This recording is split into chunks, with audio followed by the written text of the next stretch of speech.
कक्षा के भैया बहन, आज का पाठ विलस्य वाणी न कदापि मिश्रता है। यह पाठ प्रसिद्ध कथा ग्रंथ पंचतंत्र के तीसरे तंत्र काकोलिकियम से संकलित किया गया है। इस पाठ के लेखक विष्णु शर्मा हैं और इसमें बच्चों की बुद्धि को तार्किक बनाने की शिक्षा दी गई है। मनुष्य अपने हरेक कदम से हरेक प्रयास को तार्किक दृष्टि से जांचे तो उसको उसका लाभ और हानि दोनों पक्ष दिखाई देने लगेगा और वो हानि को त्यागेगा और लाभ को अपनाएगा। यही इसका मुख्य भाव है। लाभ का मतलब आर्थिक लाभ ही नहीं, सुरक्षा इत्यादि तमाम चीजें होती है उसकी। अब पाठ का वाचन हम लोग करेंगे। मेरा उच्चारण और आपका श्रवण सही सही चल रहा है। कस्मिंश्चित् वने, किसी वन में, खर नखरः नाम सिंह, खर नखर नामक सिंह प्रतिवसति स्म रहता था। स कदाचित, वह किसी समय इतस्ततः परिभ्रमण क्षुधार्तः, इधर उधर बौआते हुए घूमते हुए भूख से बेचैन हो गया। किंचिदपि आहारम न प्राप्तवान, कुछ भी आहार प्राप्त नहीं किया। नौ को मैंने भीतर भेज दिया है। ततः उसके बाद सूर्यास्त समय एकाम महती गुहाम दृष्ट्वा, उसके बाद सूर्यास्त के समय एक विशाल गुफा को देखकर सह चिंत्य, उसने सोचा। यहाँ सह का तो सह सिंह। नूनम एतस्याम गुहायाम, नूनम यानी अवश्यम, अवश्य इस गुफा में रात्रौ कोपि जीवः आगच्छति, रात्रि में कोई जीव आता है। अतः अत्रैव निगूढ़ो भूत्वा तिष्ठामि, इसलिए अत्रैव यहीं पर छिप कर निगूढ़ो भूत्वा तिष्ठामि, रुक जाता हूँ, ठहर जाता हूँ। ऐसा उसने सोचा। अब ये डबल इन्वर्टेड कमा के भीतर है, ये भी ध्यान देने की बात है। ये डायरेक्ट स्पीच है उसका, वैसे ही लिख दिया गया है। एक तस्मिन अंतरे, इसी बीच में, इसी अंतराल में, गुहा या स्वामी, गुहा का मालिक दधिपुच्छ नाम श्रृगाल समागच्छत्, दधिपुच्छ नामक सियार आया। सच, और उसने, और वह, यावत पश्यति, जहाँ तक देखता है, तावत वहां तक, सिंह पद पद्धति, सिंह के पैरों की पंक्ति, गुहायाम प्रविष्टा दृश्यते, गुहा में, गुफा में प्रवेश की हुई दिखाई पड़ती है। न च वही आगता, और बाहर नहीं आई, ऐसा दिखाई देती है। अब इस दृश्य को समझते हुए सियार ने तर्क किया।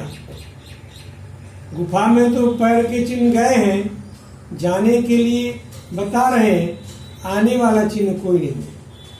श्रृगाला चिंत्य, सियार ने सोचा, ओ विनष्ट अस्मि, अब मैं खत्म हो गया, नष्ट हो गया, सिंह मुझे मार देगा। नूनम अवश्यम, दो बार आगे ऊपर भी था। अस्मिन बिले सिंह अस्ति इति तर्कयामि, देखता हूं अवश्य ही इस बिल में सिंह है।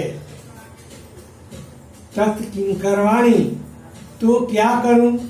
करवाणी लोट लकार एक वचन है, उत्तम पुरुष है, क्रिय धातु है। एवं विचिंत्य, इस प्रकार सोचकर, दूरस्थ अरवम कर्तुम आरब्ध, एवं विचिंत्य, इस प्रकार सोचकर, दूरस्थ अरवम कर्तुम आरब्ध, दूर खड़े हुए आवाज करना शुरू कर दिया। भोबिला भोबिला, ऐ बिल किम न स्मरसी, क्या तुम्हें याद नहीं आता है? जन्मया त्वया सह समया कृता अस्ति, कि मेरे द्वारा तुम्हारे साथ समय किया गया, अर्थात निश्चय किया गया है, तय किया गया है, शर्त रखी गई है। यदा अहम की, यत यानी कि, यदा अहम जब मैं, बाह्यतः प्रत्यागमिष्यामि बाहर से लौटूंगा, तदा त्वम तब तुम माम आकारयिष्यसि मुझको बुलाओगे। सियार कह रहा है गुफा से, बिल से, कि जब मैं बाहर से आऊंगा तो तुम मुझे बुलाओगे। ये हमारे तुम्हारे बीच तय है, शर्त है। सियार ने बुद्धि लगाई, यही देख रहे हैं यहाँ पे। यदि तुम माम न आह्वयसि, यदि तुम मुझको नहीं बुलाते हो, तरहि अहम द्वितीयम बिलम जास्यामि, तो मैं दूसरे बिल की ओर जा रहा हूँ। इतनी बात सियार ने बुद्धि पूर्वक कही गुफा के प्रति, लेकिन सियार की बुद्धि कामयाब हुई। अथ एतत् श्रुत्वा, इसके बाद यह सुनकर सिंह अचिंत्यत, सिंह सोचा नूनम ऐसा गुहा, अवश्य ही यह गुफा स्वामिना सदा समाह्वानम करोति, स्वामी को हमेशा बुलाती है, स्वामी का सदा आह्वान करती है। परंतु मद भयात्, मेरे भय के कारण, किंचित न बोलती, कुछ भी नहीं बोलती है, यानी गुफा नहीं बोलती है, सिंह के डर से। बड़ा ही तार्किक ढंग से, बड़ी बुद्धिमानी से सियार ने ये वाक्य कही और सिंह पर उसका असर शुरू हो गया। शेष भागवत आदि अंश देखना जरूरी है। ये देखिए, विशेषण और विशेष देखना है। गुहायाम सप्तमी एक वचन स्त्रीलिंग थे, तस्याम भी सप्तमी एक वचन स्त्रीलिंग। इस गुफा में विशेषण विशेष, क्षुधार्ता शाह, भूख से परेशान वह, पुलिंग प्रथमा एक वचन दोनों। एकाम गुहाम महतिम गुहाम, गुहा के दो विशेषण हो गए। एक बड़ी गुफा को प्रविष्टा से पद पद्धति, स्त्रीलिंग एक वचन, स्त्रीलिंग एक वचन, प्रविष्टा स्त्रीलिंग एक वचन, पद्धति स्त्रीलिंग एक वचन। प्रवेश की हुई सिंह के पैरों की पंक्ति निशान। अस्मिन बिले सप्तमी एक वचन, इस बिल में विशेषण विशेष। कृता समय विशेषण विशेष, किया गया है समय, रखी गई है शर्त, ऐसा अर्थ भी जान लीजिए। अब देखिए कर्ता और क्रिया, इसमें पुरुष वचन का देखना है। सिंह प्रतिवर्षति, त्वम आह्वयसि, ये प्रथम पुरुष एक वचन दोनों, ये मध्यम पुरुष एक वचन दोनों।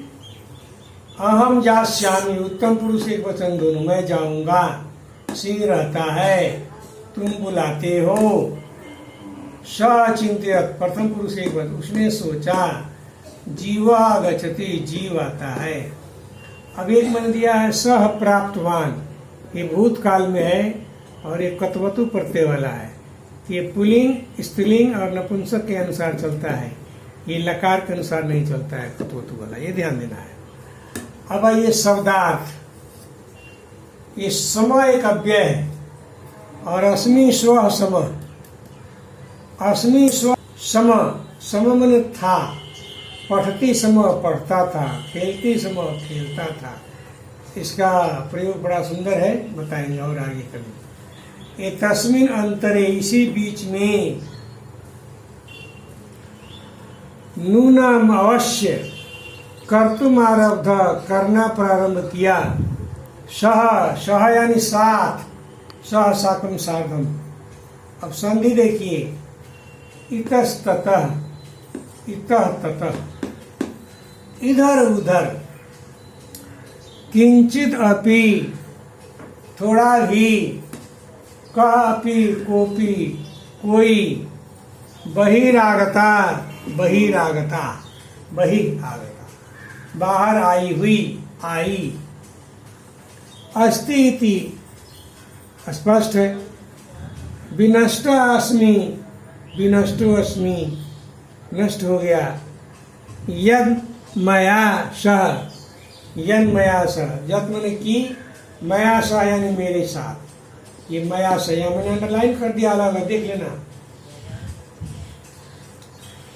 यदा अहम, यदा हम, जब मैं, यदा यानी जब, अहम मने मैं, यदा अहम मने या जब मैं, इस तरह हुआ। अब देखिए, प्रति जोड़ा गमिष्यामि, उपसर्ग लगा है ना, ये अर्थ इसका उलट गया, लौटूंगा, गमिष्यामि जाऊंगा, आगमिष्यामि लौटूंगा, आऊंगा, नूनमेषा अवश्य, मत भयात, मेरे डर से। अब देखिए, यदि तरही, यदि, यदि, अगर, इफ, तरही मैंने तो, यत मैंने की, यत दो तरह का है, एक अव्यय है और एक सर्वनाम है, वैशेषिक सर्वनाम। ये यत क्रिया के बाद जब आता है ना, तो एक नया वाक्य रहता है और इसके पहले एक अलग वाक्य रहता है और दोनों को जोड़ता है, इसलिए इसको कंजंक्शन भी अंग्रेजी में कहते हैं। यदा, यब, ततः उसके बाद, अतः इसलिए, अत्र एव यहीं पर, तत् मने तो, तत् मने वह, तत् मने तो, है ना, ये देखना है, ये पहचानने में बारीकी और जागरूकता चाहिए। अब देखिए, एवं इस प्रकार, तदा मने तब, इसके, अथ मने इसके बाद, परंतु यानी किंतु, इस तरह से शब्दों का अर्थ हो गया। मैंने वाक्यार्थ बता दिया। अब आप लोग इसको स्वाध्याय करेंगे, वाचन करेंगे और प्रति पद सम्यक अनुशीलन, जैसा मैंने पढ़ाया वैसा करेंगे तो वाक्यों का अर्थ निकलना शुरू हो जाएगा। ये ग्रीक काल में नोट कर लीजिए, इंग्लिश में भी लिख दिए हैं। Read the lesson accordingly, according to each and every word as it is being taught. पढ़िए लेसन को according to each and every word, एक एक शब्द पढ़िए जैसा यह पढ़ाया गया है, तब आपको बहुत लाभ होगा।